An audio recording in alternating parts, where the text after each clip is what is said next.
ក្នុងជាតិនេះជំនួបបោកហើយផាន់ទេរស័តទៅលើវេហា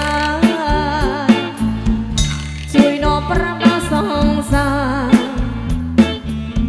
ប្រាប់ជីវាថាអូនចាំ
រស័តទៅលើវេហា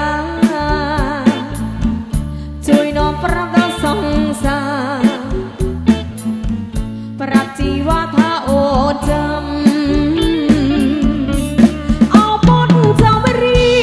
ពេលពេលរាត្រីមិនមិនប្រណីខ្ញុំផ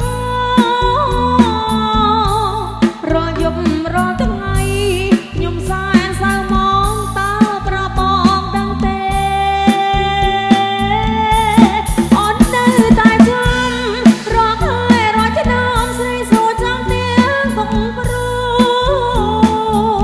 ព្រោះតែរបងមួយ